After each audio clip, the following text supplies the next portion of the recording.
नमस्कार मित्रों, पवित्र 700 दिनों के भगवद गीता पाठ के आज 18वें दिन में आपका स्वागत है।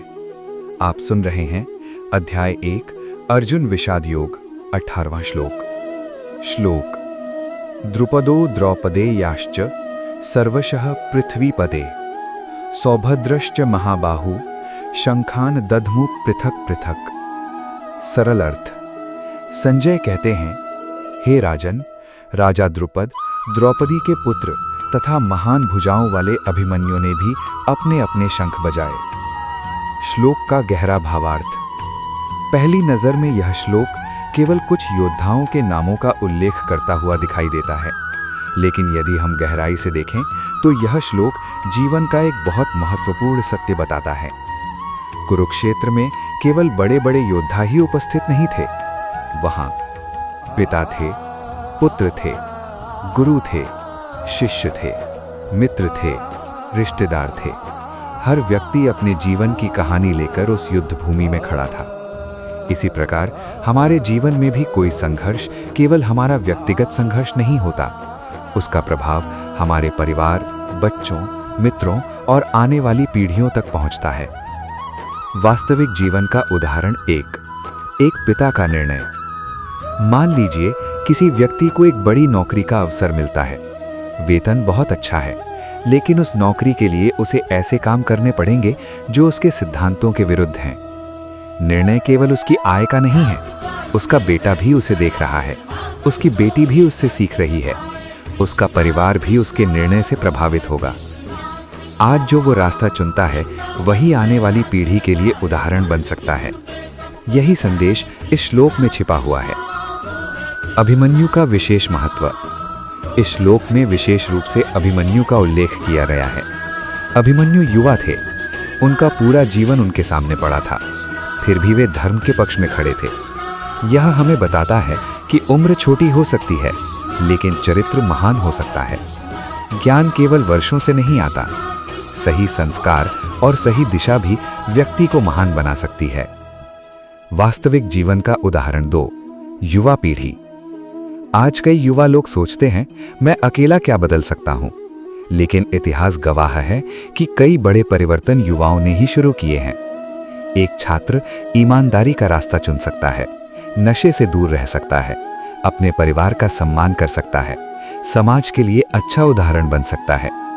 छोटे निर्णय भविष्य की बड़ी दिशा तय करते हैं। द्रौपदी के पुत्रों का उल्लेख क्यों? द्रौपदी के पुत्र भी इस युद्ध में उपस्थित थे। वे अगली पीढ़ी का प्रतिनिधित्व करते हैं। इसका अर्थ है, आज जो निर्णय हम लेते हैं उसका परिणाम केवल हमें नहीं बल्कि हमारे बाद आने वालों को भी भुगतना पड़ सकता है।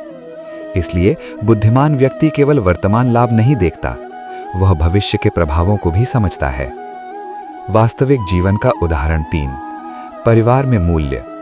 यदि घर में माता पिता सत्य बोलते हैं, दूसरों का सम्मान करते हैं, ईमानदारी से जीवन जीते हैं, तो बच्चे बिना सिखाए ही इन मूल्यों को सीख जाते हैं। लेकिन यदि घर में झूठ, लालच, अपमान और स्वार्थ हो तो वही संस्कार अगली पीढ़ी में भी पहुंच जाते हैं। इसलिए गीता बार बार संस्कारों और जिम्मेदारी की बात करती है। हर व्यक्ति की अपनी भूमिका है। कुरुक्षेत्र में कोई भी व्यक्ति महत्वहीन नहीं था। किसी ने नेतृत्व दिया, किसी ने प्रेरणा दी, किसी ने साहस दिखाया, किसी ने समर्थन दिया। जीवन भी ऐसा ही है। हर व्यक्ति की भूमिका अलग अलग है। अपने आप को कभी छोटा मत समझिए। हो सकता है आपकी एक सही बात, एक सही निर्णय या एक अच्छा संस्कार किसी का पूरा जीवन बदल दे। आधुनिक जीवन में इस श्लोक की प्रासंगिकता। आज हम ऐसे समय में जी रहे हैं जहां लोग अक्सर सोचते हैं, मेरा जीवन मेरा है, मैं जो चाहूं वो करूं। लेकिन सच्चाई यह है कि हमारा हर निर्णय किसी न किसी को प्रभावित करता है। हमारे बच्चे, हमारा परिवार, हमारे मित्र, हमारा समाज। इसलिए जीवन केवल अधिकार नहीं, जिम्मेदारी भी है। अर्जुन के मन की स्थिति। जब अर्जुन इन सभी लोगों को देखते हैं तो उन्हें केवल योद्धा नहीं दिखाई देते, उन्हें दिखाई देते हैं रिश्ते, यादें, परिवार और आने वाली पीढ़ियां। यही कारण है कि उनका हृदय दुविधा से भर जाता है। आज की विशेष शिक्षा। जीवन में हमारे निर्णय केवल हमारे लिए नहीं होते, उनका प्रभाव परिवार, समाज और आने वाली पीढ़ियों तक पहुंचता है। इसलिए हर निर्णय लेते समय केवल लाभ नहीं, उसके दूरगामी परिणामों के बारे में भी सोचना चाहिए। समापन। मित्रों, कुरुक्षेत्र का युद्ध केवल दो सेनाओं का युद्ध नहीं था। यह कर्तव्य और भावना, धर्म और मोह, विवेक और भ्रम के बीच का संघर्ष था।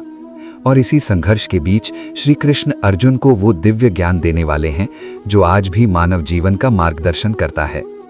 यदि यह गीता पाठ आपको अच्छा लग रहा है तो चैनल को सब्सक्राइब करें, वीडियो को लाइक करें और कमेंट में लिखें जय श्री कृष्ण।